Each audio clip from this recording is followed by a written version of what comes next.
When it got hot in the valley, Thomas and Alfred drove their cows up to a cool green pasture in the mountains to graze. Usually they stayed there with the cows for 2 months. Then they brought them down to the valley again. The work was easy enough, but oh, it was so boring. All day the two men tended their cows. At night they went back to the tiny hut where they lived. They ate supper and worked in the garden and went to sleep.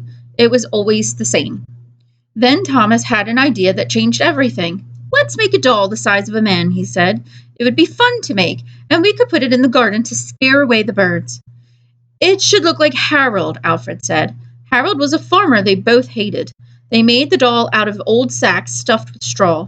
They gave it a pointy nose like Harold's and tiny eyes like his. Then they added dark hair and a twisted frown. Of course, they also gave Harold's name.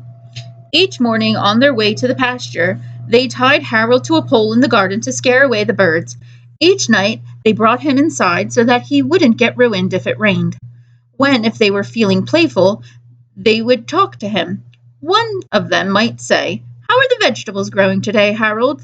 Then the other, making believe he was Harold, would answer in a crazy voice, "Very slowly." They would both laugh, but not Harold. Whenever something went wrong, they took it out on Harold. They would curse at him, even kick him or punch him.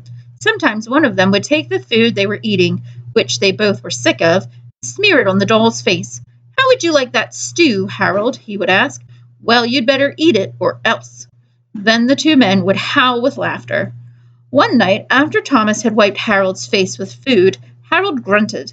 "Did you hear that?" Alfred asked. "It was Harold," Thomas said. "I was watching him when it happened. I can't believe it." "How could he grunt?" Alfred asked. "He's just a sack of straw. It's not possible." "Let's throw him in the fire," said Thomas, "and that will be that."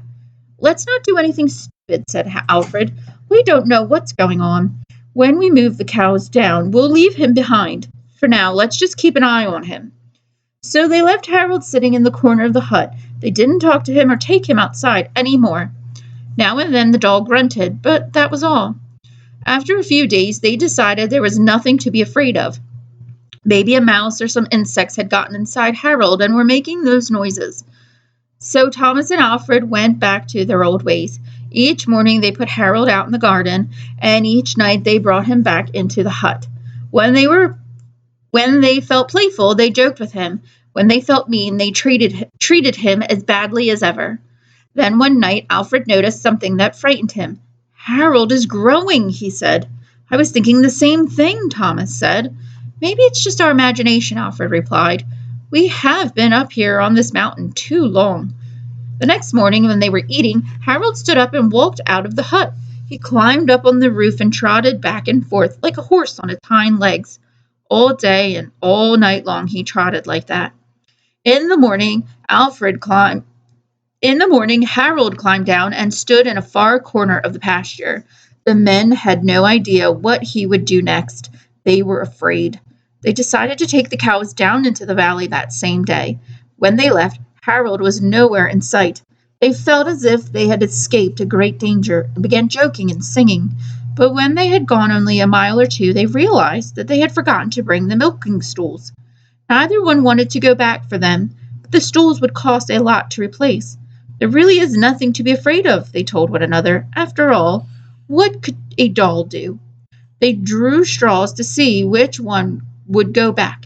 It was Thomas. "I'll catch up with you," he said, and Alfred walked on toward the valley. When Alfred came to a rise in the path, he looked back for Thomas. He didn't see him anywhere, but he did see Harold. The doll was on the roof of the hut again. As Alfred watched, Harold kneeled and stretched out a bloody skin to dry in the sun.